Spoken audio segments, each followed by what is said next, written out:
Thank you شباب. Thank you all for being here. وطبعا special thanks to Dr. Hanan, Dr. Rasha و the Coventry School of Business for the invitation. عايز قبل ما ابتدي اقول اي حاجه، عملت لكم introduction مخصوص النهارده ابتدي بيه حوالي دقيقه ونص كده، مش هتزهقوا قوي. بتحرك كتير معلش. اهلا بيكم جميعا. اولا عايز اشكر the Coventry School of Business على الدعوه بتاعتهم النهارده، و it's an honor. عايز اقول لكم ان it's an honor to be here to speak to all of you. والفيديو ده انا عامله مخصوص عشان introduce myself. انا اسمي سعيد محمد، واتخرجت من ال AUC في 2005 as an accountant، وبعدين اشتغلت حوالي 8 سنين في الauditing firms زي Ernst & Young وديلويت وPricewaterhouseCoopers across the US and the Middle East. وبعدين finally I left the corporate world من حوالي 13 سنة to open up my own business in digital marketing. Since my passion is in digital marketing and AI ever since it started, I'm here today to talk to you all and hopefully be of benefit to you all, to make you more aware, hopefully, to shed some light on the newest technologies, AI trends, and digital marketing, or the impact of AI in digital marketing. The video اللي انتوا شايفينه دلوقتي ده أنا عامله مخصوص عشان أوريكم this technology which is cloning, which is طبعا a game changer في الفترة اللي فاتت. واللي انتوا شايفينه ده أنا من 3 سنين مع صوتي دلوقتي، عشان كده هتلاقوني بهنك كتير وإيدي بتروح حتت غريبة وكده. ده يا جماعة قلت أعمل الانترو ده to introduce فكرة how generative AI أو AI دلوقتي is being used in cloning نفسك. زي ما انتوا شايفين كان في لاج في حاجات وانا بتكلم او في sentences معينه او كلمات معينه، وده with time طبعا هتلاقوه almost accurate، وهو دلوقتي actually ممكن يطلع كتير من الكونتنت accurate. فانا طبعا لقيت لي كده فيديو من حوالي 3 سنين، كنت ارفع شويه يمكن 15 كيلو اقل، فقلت طب ليه ما اعملش انترو وانا عاجبني شكلي من 3 سنين اكتر من دلوقتي. واخدت صوتي واي دبد ماي فويس او سجلت صوتي على نفس الفيديو. الفكره ما بقاش بس كده، بقت النهارده ككونتنت كريتور، واكيد في منكم هنا ناس كونتنت كريتورز على تيك توك على يوتيوب وات ايفر. النهارده انا ككونتنت كريتور بقيت اقدر اطلع 1000 of pieces of content في خلال ايه؟ 3 ساعات، ساعتين، ساعه. اوكي، بقدر النهارده اخش على حاجات زي تشات جي بي تي والاي اي بلاتفورمز الثانيه زي كلود وبربلكسيتي وغيره، ان انا اقدر النهارده ادب ماي فويس، اعمل ترانسكريبتس، وصوتي ممكن اي كلام بعد كده يطلع صوتي انجلش اند ايجيبشن ارابيك، مش بس كمان ارابيك عادي، لا ايجيبشن ارابيك. فده سوفت وير فور اكزامبل اسمه، عشان بحب دايما ادي حاجه عمليه للناس تروح تبص عليها وتشوفها وتلعب بيها. ده سوفت وير يا جماعه اسمه هي جن. اوكي، هي جن من اشهر التولز دلوقتي in cloning yourself. اوكي، اسمه هي جن. You can clone yourself, clone your voice, clone other people. ممكن تعمل نفسك about 100 different avatars بpositions مختلفة وانت لابس حاجات مختلفة، عشان عايز تبقى باك جراوند مختلف في بلاد مختلفة. and then you can pick and choose اللي انت عايز تطلع بيه في اي وقت عايز تطلع بيه. فده عمل طفرة كبيرة جدا when it comes to cloning. وفي بقى سوفت وير ثانيه هنتكلم عليها لو حد عنده اسئله بعد كده. الفكره to sum up تاني ده انترو. انا في الديجيتال ماركتنج فيلد بقالي اكتر من دلوقتي about 13 to 14 years. التراديشنال ماركتنج طبعا is still there كconcepts that كلنا لازم نتعلم the actual traditional marketing، بس الديجيتال is taking things to a whole new level. ف why I love speaking to this age group عشان اقول لهم ان خلي بالكم digital marketing is moving so fast ان لو ما بقتش تحاول تخش كل يوم على يوتيوب او حتى تيك توك to learn what's happening وايه النيوز تكنولوجي ونيوز ترندز، هتلاقي نفسك you're missing out on a lot of things. احنا our field is creating ads for companies, okay, for startups, for companies. We create ads on Google, on TikTok, on Facebook, on Instagram. كل ده بيعتمد دلوقتي بشكل كبير جدا almost 99% of our ads بتعتمد بشكل كبير على ال AI, okay, او ال generative AI. فتعالوا نتكلم على ال generative AI. لما تسمع كلمة generative AI هتسمع كلمة LLM كتير قوي اللي هي language large language models، وهتسمع كلمة generative AI. ايه هي ال generative AI بقى؟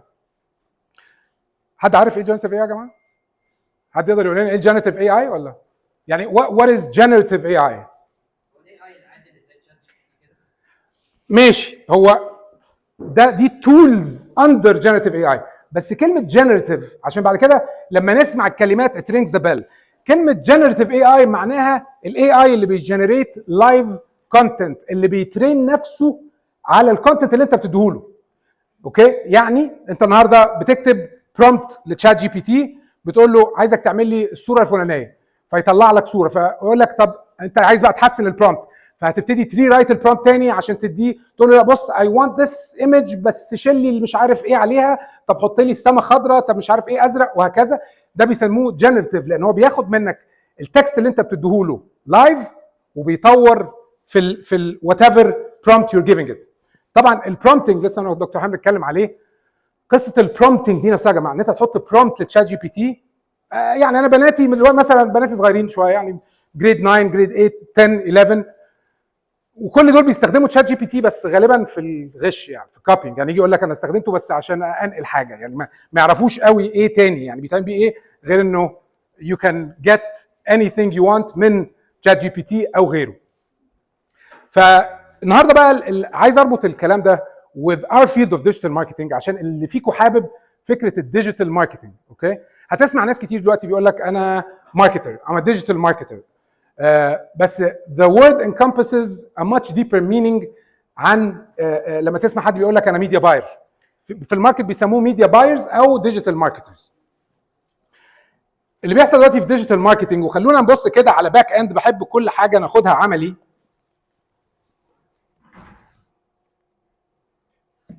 هنفتح ما بيسمى بالادز مانجر. اوكي، فيسبوك ادز مانجر، في ناس منكم هتبقى سمعت، في ناس لا. والفيسبوك ادز مانجر هو اللي بنعمل وي كرييت ذا ادز فروم، غير الفيسبوك وانستجرام اللي انتوا بتخشوا، لا في باك اند للقصه.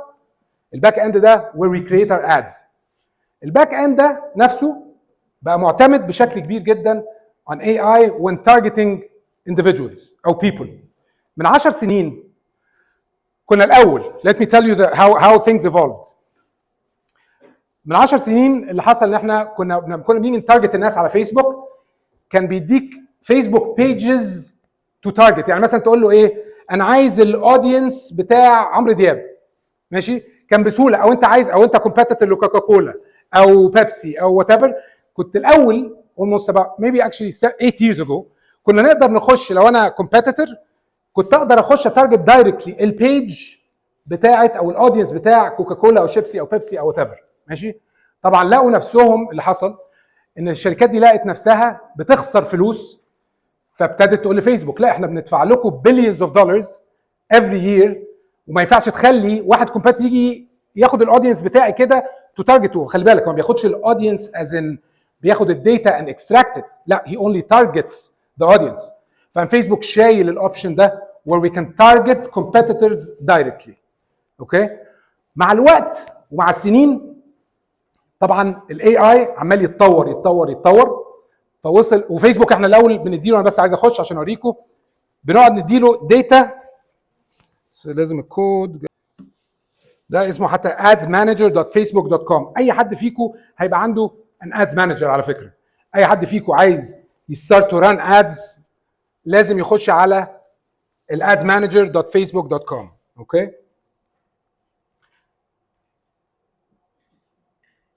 اديكم example of a live client. مثلا ده تشات جي بي تي، بقى دلوقتي تشات جي بي تي ليه its own app on your desktop. which has its own advantages انك تنزل الاب على الديسكتوب بتاعك او اللابتوب. بصوا يا جماعه، دي مثلا ده ريستورانت في الرحاب اسمه مولاز.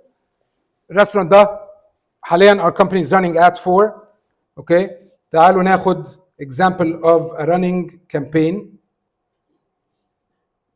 طبعا في حاجه اسمها different objectives وانت بتارجت الناس. اوكي، الاول لما تيجي تقول create an ad، اوكي، وانا مش بحاول اضيع وقتكم ده، بالعكس انا عايز اشرح حاجه معينه. هنا ده I teach this in courses that take about 20 hours, 20 to 30 hours. Awareness, traffic, engagement, leads, app promotion, sales.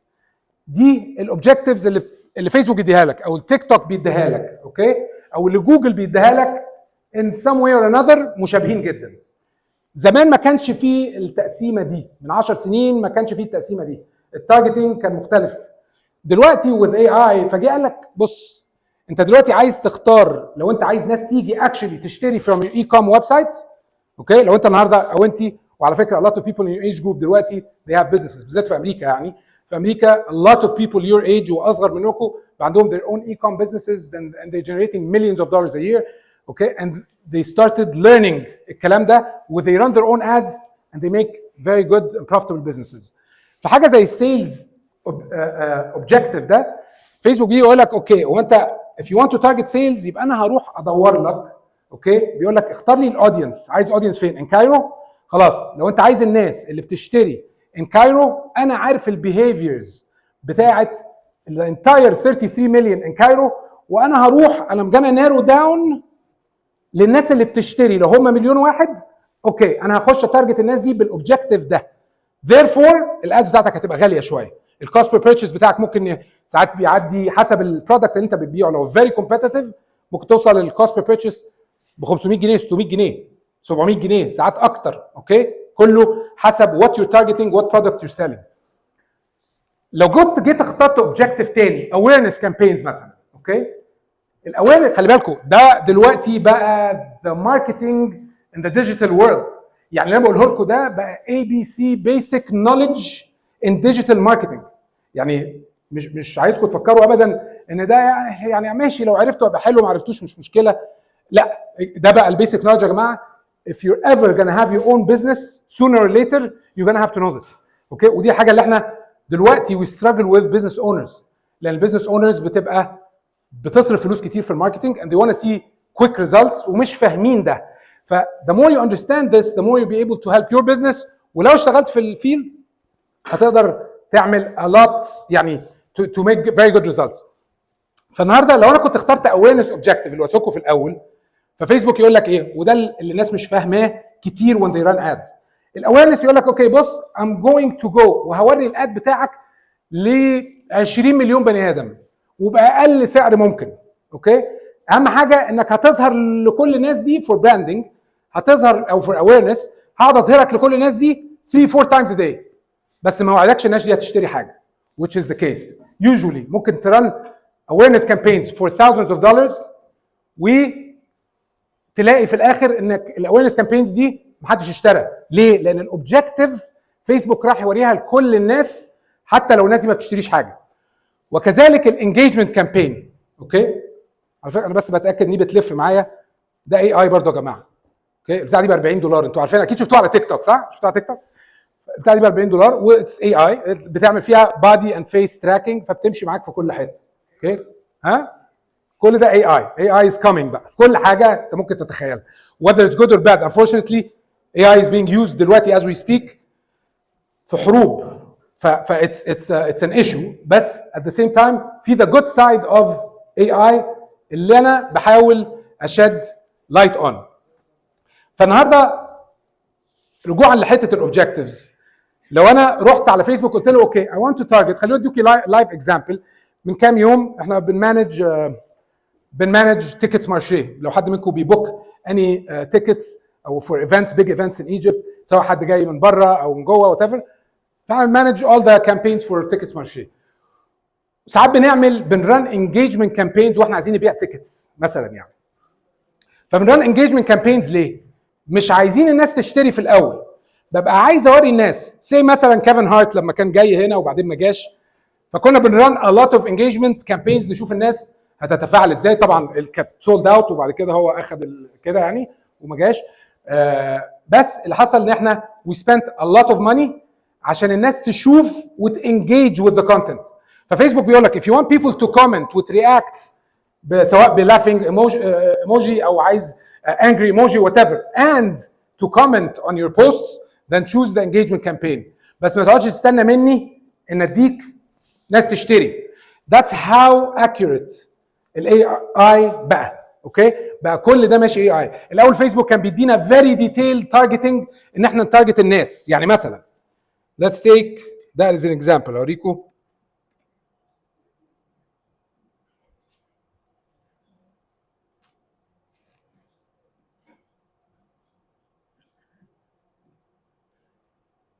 ده يا جماعه واحنا عايزين نتارجت مثلا، ده بيسموه كامبين ليفل. اوكي اول حاجه خالص شايفينها اللي هي نيو سيلز كامبين. ذاتس ذا كامبين. تحت الكامبين في حاجه اسمها اد سيتس، وتحت الاد سيتس ما بيسمى بالادز. اوكي وي كان جو تو ذس ليتر. ويعني وفي مفاجاه هقولها لكم اخر السيشن برضو hopefully it's of benefit to you guys. هنا ده البوست، ده الاد اللي بنحاول نكرييته. هنا بقى بنختار الاوبجكتيف بتاعنا. هنا عايزه تارجت انهي لوكيشنز. وهنا حاجه اسمها اودينس سجستشن، دي ما كانتش موجوده الاول كان عندنا بس اللي هي حته ديتيل تارجتنج. فممكن اجي اقول مثلا let's say people interested in TikTok in Egypt مثلا. تعالوا نجرب حاجه ثانيه. فود. الناس مش عارف يمكن اوكي there you go. الناس اللي interested in food and drink مثلا. الناس اللي interested في سبوتيفاي. اوكي مثلا سبوتيفاي هيقوم هنا عامل ادجستمنت على اليمين. المفروض بيعمل استيميشن للاودينس سايز. فبيقول لي الناس في مصر اللي انترستد ان سبوتيفاي كاب مش شرط يكونوا مسجلين على سبوتيفاي. اوكي لا هم ناس انترستد ان سبوتيفاي they go to سبوتيفاي وبيرجعوا تاني يعني بي alternate between the apps. دول حوالي almost 2.8 million people.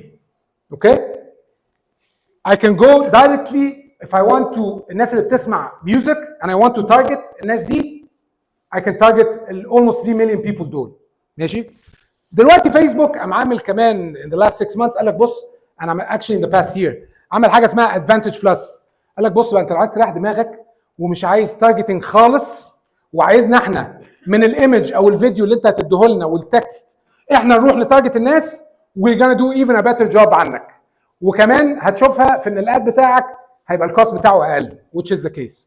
اوكي الادفانتج بلس بقينا نستخدمه دلوقتي ده ما بندوش اي حاجه لا بنديله كتير من الوقت يعني بنتست دايما we're doing بنسميه اي بي تيستنج. فدايما نبص اي بي تيستنج نلاقي معظم الوقت الادفانتج بلس كامبينز بتاعتهم هي اللي بتجيب the best result at the lowest cost. اوكي ده ليه تاني؟ لان في حاجه اسمها predictive AI. وايه البريدكتيف اي اي؟ ان خلاص هو بقى عارف حتى الكونسيومر بيبيهيف ازاي. هو بقى عارف انت عايز تتارجت مين وايه البوكيتس اوف الناس اللي انت عايز تتارجتها within البوبيوليشن اللي انت بتتارجته ده. وكمان بقى عارف how people will behave in the future. كل ده ليه؟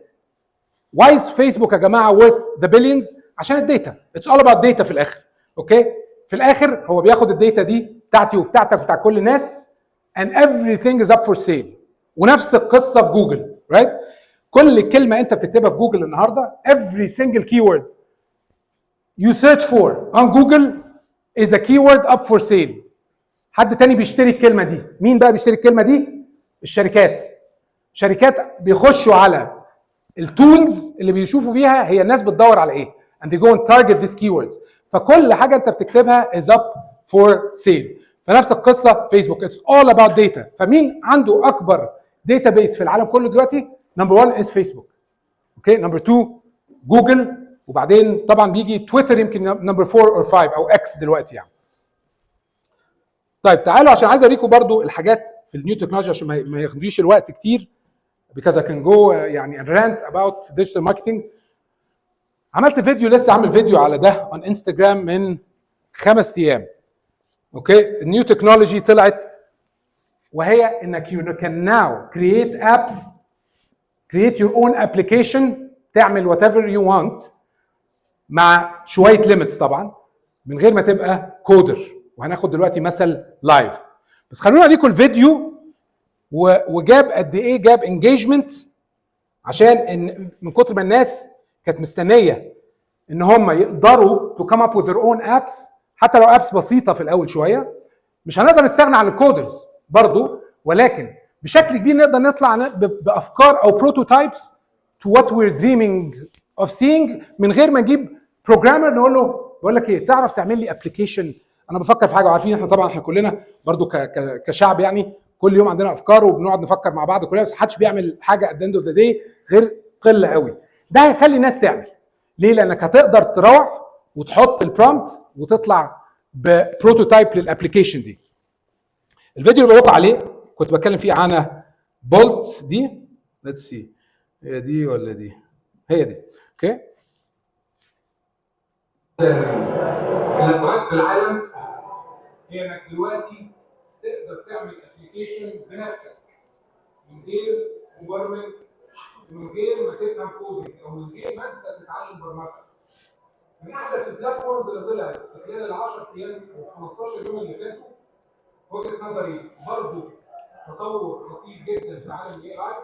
ابلكيشن اسمها او ويب سايت اسمها bot.new، هكتبها لكم في الديسكربشن عشان الناس مش هكمل يعني بقيته. الفكره في الاخر bolt.new، ان انا اقول للناس bolt.new. الفيديو ده دلوقتي زي اولموست مليون فيوز في 3 ايام من كتر ده يوريك الناس بتدور على ايه، الناس عايزه سولوشن. ده bolt.new. على فكره في بلاتفورمز ثانيه زيه، بس ده بقى دلوقتي اسهل حاجه ممكن تستخدمها as a non coder كود كود. اوكي، يعني هنا مثلا تعالوا ناخد مثل. تعال نقول له وده simple prompt، تعالوا نقول له يا جماعه، تعالوا نقول له create an app for، بما انكم هتتخرجوا و very soon ممكن يبقى عندكم your own businesses، ممكن حد في الديجيتال ماركتنج. create an app to manage my company's social media campaigns. وعلى فكره مش مشكله حتى لو غلطت. اتفضل. اللي هو بولت انت هتشوف بقى دلوقتي، هوريك الاي اي بيعمل ايه بقى لايف. اوكي، هتشوفه دلوقتي. شور.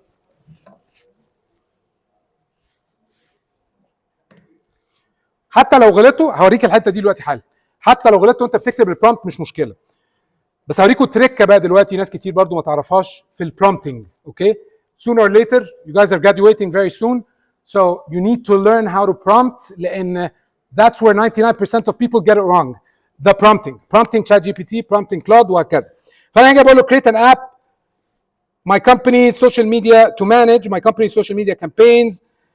This app should be able to schedule the posts and generate text whatever. اوكي، انا باجي اخد ايه مثلا، ممكن اجي اخد اللي انت شايفه ده واعمل كوبي. اوكي، باخد البلدي اللي انا عملته صح، يعني انا كتبت برومبت انا بالبلدي باللي انا اعرفه واللي انتوا تعرفوه، انتوا بتكتبوا هتكتبوه كده يعني. جاي انا بقى على حاجه زي تشات جي بي تي مثلا، لو اشتغل يعني دلوقتي عشان ممكن الانترنت كونكشن. اوكي، باجي هنا اقول له rewrite this prompt and be very detailed and descriptive. I will give this prompt to bolt.new. وقمت عامل ايه؟ paste للبرومبت. وفي يوتيوبرز لزاز قوي ساعات دايما يقول لك ايه، be polite to your AI، دايما نقول له بليز وكده، ما بقولوش بليز بس يعني بيقول لك دايما نقول له بليز وانت بتطلب منه حاجه يعني. فهنا بص بقى، هو بيداني، شفت انا اخدت الثلاث جمل البلدي اللي انا عملتهم دول، وقال ايه؟ وقال لك ايه؟ في ثيري. لا سيري ناخده هذا الليفل. سيري بقى اشتم واشوف هترد كده يعني. بصوا يا جماعه هنا عمل ايه بقى؟ تخيلوا بقى انا كان مستحيل صح اقعد اكتب برومبت زي ده. بصوا عمل ايه بقى؟ اخد البرومبت قال لي طيب انا هقول له بقى الكور فيتشرز بتاعت الاب دي هتبقى كامبين بلاننج اند مانجمنت، بوست سكيدجولينج، كونتنت كرييشن اند تكست جنريشن، ميديا لايبرري اند مانجمنت، اناليتكس، كولابوريشن، نوتيفيكيشن ريمايندر، يوزر وهكذا صح؟ اخد انا بقى الكلام ده كوبي بيست كده. ده الاوبجيكتيف اهو، هاخده بالاوبجيكتيف كوبي، اخده على اخونا بولت هنا واقول له انتر. تعالوا نشوف بقى هنا هو بيدي فري تير كل يوم على فكره. يعني ممكن تخش تلعب دلوقتي بيديك مش عارف 90,000 توكن، حاجه اسمها توكنز في اليوم، لو خلصتهم بيقول لك يو كان باي. بص بقى ده رد على سؤالك الاي اي بيعمل ايه. انت شايف اللي بيحصل على اليمين دلوقتي؟ وده هو الجيم تشينجر بالنسبه ما يخص البروجرامينج والكودينج يا جماعه. اللي بيحصل دلوقتي ده ان هو بياخد الكود بيقسمه في فولدرز. اوكي، اب زي اللي احنا حطيناها دلوقتي دي كانت ممكن تاخد بروجرامر، لو بروجرامر مش شاطر يعني ممكن يقعد 6 شهور فيها، لو شاطر ممكن يقعد شهر وشويه. اوكي، هو بقى اخد له ده، حتى احنا مش فاهمين على فكره يعني. انا زيكم، انا مش فاهم معظم الكلام، فاهم حاجات بسيطه because I try to learn كل شويه يعني. I like to spend most of my time learning what's new. فهنا اللي بيحصل ان هو قسم الفولدرز بتاعتنا اوكي للكودر ده. لو انا بقى عايز اجيب كودر واقول له بص انا عملت لك بروتوتايب، يعني ما تجيش تقول لي you're gonna take $20,000 to generate an app وانا عندي ليك بروتوتايب اهو. بص اجيب لك الكود حتى، يعني هو ممكن يقول لي طيب يعني ماشي 50% of it كده حلو كده we're talking كده we're coming to another level من زمان. اللي هو ممكن يقول لك 20 لسه كنا سالين على اب يمكن انا واختي كنا عايزين نجنريت a little bit of a sophisticated app قبل ما البتاع ده يطلع، وده لسه طالع في خلال 10 ايام. that's why بعتبر ان احنا we're lucky النهارده ان احنا هنتكلم على حاجه زي كده لانها لسه طالعه literally. بص هو ده بقى دلوقتي المفروض يفتح دلوقتي، هتشوف الاب لايف. اوكي، هي دي هنا بس حسب ساعات الكونكشن المفروض تشوف الاب دلوقتي لايف اهي. بص يا جماعه ده الاب. اوكي، ده الاب باللي انا شويه اديته له. قال لي اوكي بص عملت لك اب اهي داشبورد. انت ممكن تعمل كده الويب سايت كمان. اوكي، انا ممكن اجي اقول له اعمل لي دلوقتي فور كوفنتري سكول اوف بزنس عايز ويب سايت، ممكن نعمل واحده احسن بتاعه الجامعه ان in a minute. اوكي الايه؟ انا شغال فري تير دلوقتي، فالفري تير بيديك توكنز مش عارف 50-60,000 توكن بيعمل لك كل ده. يعني جربته لقيت نفسي ممكن اعمل 3-4 ابس في اليوم، فاهم؟ اللي هي حاجات سهله. لو بس خلي بالك ده مش دول مش هيشتغلوا على التليفون، ده لازم تعمل على ديسكتوب. انتوا شايفين بيخلق الكود وانت قاعد. اوكي، لا جربيه على ديسكتوب على اللابتوب. It's not gonna work on the phone قوي.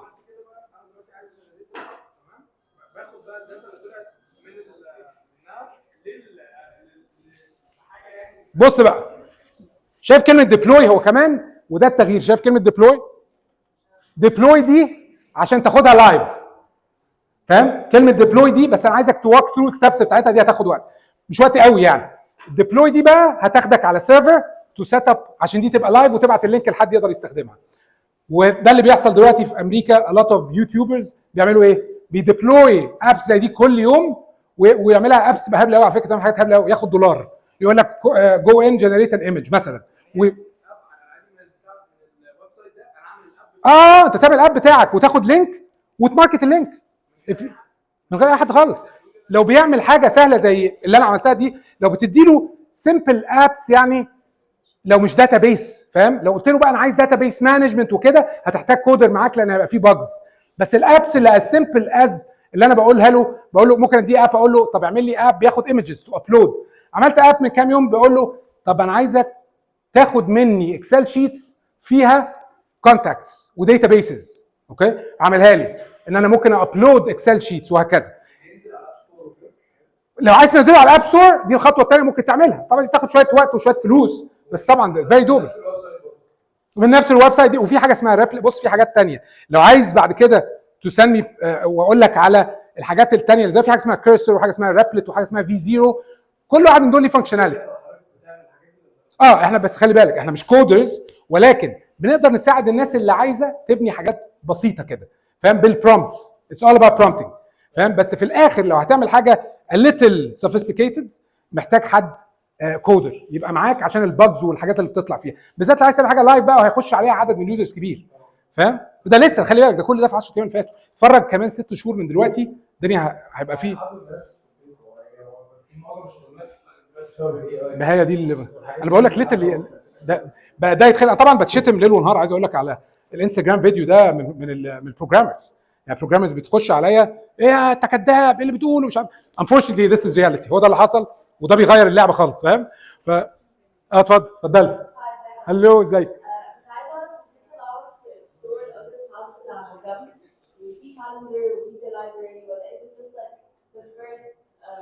يس يعني انت بقى هنا وخلي بالك as you go on، يعني هنا as you go on لو في حاجه هنا لسه مش شغاله، انا هنا انت بتتكلمي معاه زي تشات جي بي تي، بتيجي تقولي له بقى هنا I want you to make the tab dashboard او calendar او whatever active. You have to talk to it، فاهمه؟ all you gotta do is you keep talking to it، بس ارجع لشات جي بي تي او اي حاجه whatever البلاتفورم عشان يديك the best prompt، لان غالبا عمرك ما تقدر تكتبها زي تشات جي بي تي، فاهمه؟ هيديك ديتيلز ابعد بكتير. طيب ده حاجه ثانيه عايز اتكلم عليها. I know you guys have 10 minutes يا دكتور. حاجه ثانيه انا عايز اوريكم برضو كتكنولوجي، نوت بوك LLM او نوت بوك LM. جوجل ممكن في شويه منكم يكونوا سمعوا عنه. جوجل يا جماعه نزل هذا الاختراع من كام شهر بس، where you انتوا شايفين البودكاست عندنا في مصر اللي هي في امريكا اتشهرت يعني من 10 سنين، دلوقتي بقت a thing in Egypt where الناس بيجيبوا بعض وبتاع وبيقعدوا واحد ومش عارف ايه ويتكلموا عشان as a marketing tool for companies بيعملوا بودكاست. فجوجل is in the early stages، حتى دي بيسموها جوجل لابز. لو دخلتوا على جوجل في حاجه اسمها جوجل لابز يا جماعه. جوجل لابز دي لما تخش هتلاقي anything Google is testing in the making ومعظم الناس ما بتستخدمهاش، معظم الناس ما تعرفهاش، اوكي؟ فده حاجه منهم، ده جيم تشينجر. تيجي تقول له هنا مثلا، هاخد اكزامبل، انا اوريدي عامل اكزامبل اوريه لكم بس اوريكم هنا بتعمل ايه. تقول له كرييت نيو مثلا، اوكي؟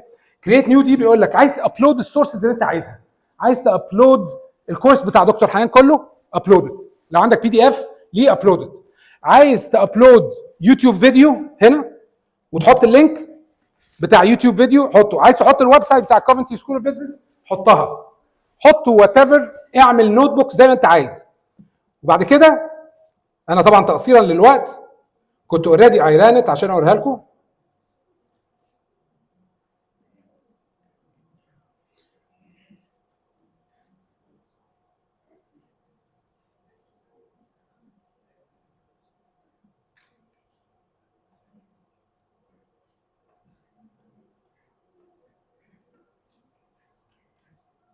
اديته اللينك بتاع كوفنتري سكول اوف بزنس، بس عايز اوصل ان انا I don't know whether it's اظن ده هيجنريت هيلود البودكاست. كل اللي عملته ان اديته اللينك بتاع كوفنتري سكول اوف بزنس وقلت له I requested منه، هو قال لي انت عايز تفوكس على ايه في البودكاست ده، اوكي؟ هو عمل لي بودكاست كامل متكامل، وقال لي قلت له عايز افوكس على strength of people to join Coventry School of Business، اوكي؟ وعملوا بودكاست حوالي 14 دقيقه، واحده امريكاني يعني، وال 14 دقيقه they're selling فكره Coventry School of Business. دخلوا على الويب سايت، اخذ حوالي 8 9 دقائق عشان يذاكر الويب سايت very accurate، ماشي؟ وده المرعب بقى انه دخل على الويب سايت extracted كل حاجه ممكن تتخيلها في the Coventry School of Business، وقسموها هو والست اللي بيطلعوا دول واتكلموا على ورايحين جايين بقى وبيهزروا وكده يعني. انا بس hopefully it's still loading، بس تعالوا عبال ما يلود let's take questions دكتور، عبال ما يلود hopefully يلود قبل ما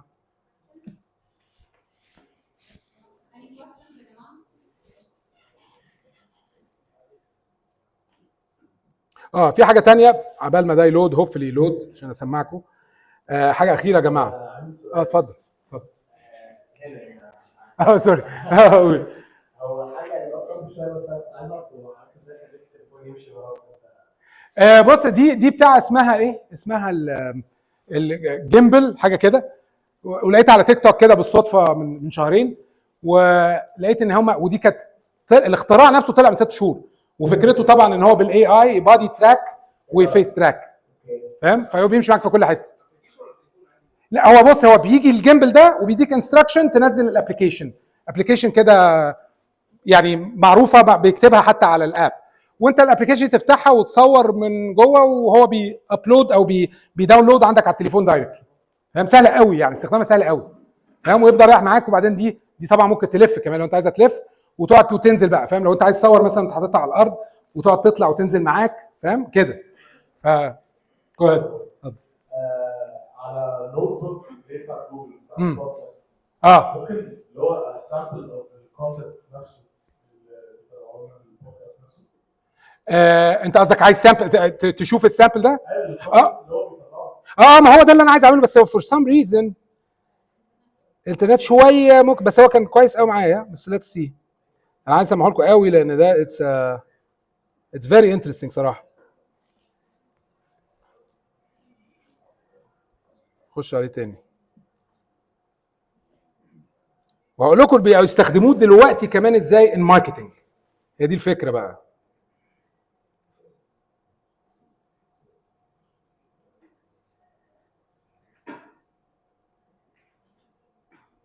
بص يعني انا حتى بعد ما اديته الويب سايت، فاديته الويب سايت بقى هو يطلع لي suggested questions، فاهم؟ بناء على الويب سايت. فبيقول لي طب انت عايز تعرف ايه بقى، فاهم؟ يعني الاي اي بقى يسالك ايه اللي انت ممكن موست بروبلي عايز تساله وانت مش عارفه اصلا فتختاره. مثلا لو في جاست عامه للبودكاست ده نفسه هيطلع لي بقول له دي بقى هتلاقي المرحله الجايه. يعني دلوقتي بيجيب لك واحد وواحده هم دول صوت معروف قوي كده، فاليوتيوبرز بياخدوا ايه؟ بياخدوهم يعملوهم على حاجه زي هي جان اللي وريته لكم، اوكي؟ يحاول يكلون اثنين شخصيات كده افاتارز ويحط الاصوات عليهم ويطلعها از بودكاست، فاهم؟ وممكن بقى بياخدوها دلوقتي ناس تماركت ذير اون برودكتس بيها، بيعمل بودكاست 3 4 دقائق بيتكلم عن ذير اون برودكتس، بيجنريت كليكس للويب سايت بتاعته اللي هو بيجنريت بيرتشيزز في الاخر. يو ويلكم. بصوا اخر حاجه عايز اوريها لكم، جيم تشينجر برضو في خلال ال 10 ايام اللي فاتوا، لايف اي اي ايجنت. اوكي، اللايف اي اي ايجنت ده يا جماعه دلوقتي دي بروسيس شويه عشان تعملها، لازم تنزل سوفت وير كده اسمه دوكر وتسيت اب حاجه على بيسموها اللوكال ماشين، قصه كده. المهم الخلاصه بتاعتها اللي هتتطور في الايام الجايه دي ان انت ليترلي يبقى عندك لايف اي اي ايجنت ممكن تيجي تساله، تقول له مثلا زي ما انا عامل هنا. اوكي، انا هنا اديته عشان تشوف، انا اديته برومبت، اقول له مثلا go to Google and research for me the cheapest tickets from Cairo to Atlanta round trip in December.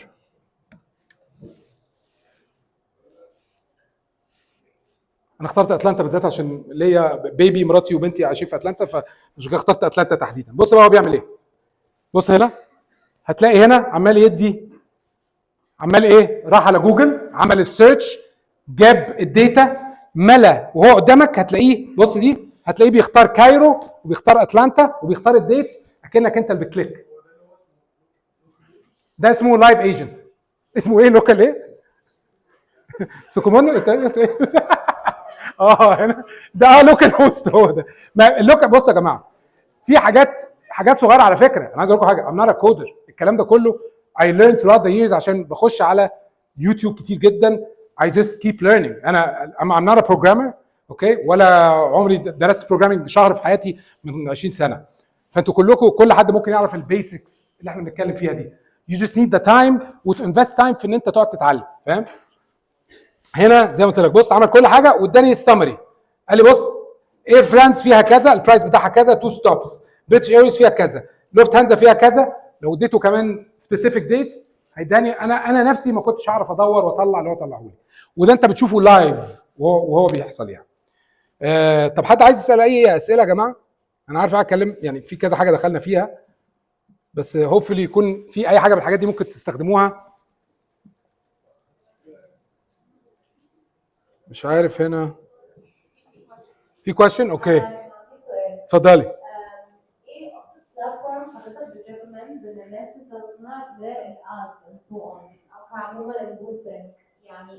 اكتر يعني there are so many websites بتيوز بس ايه اكتر ويب سايت بتيوز؟ Okay, when you're asking about website, انت بتسألي على something to help you in reading the data ولا which platform is best to target الناس عموما؟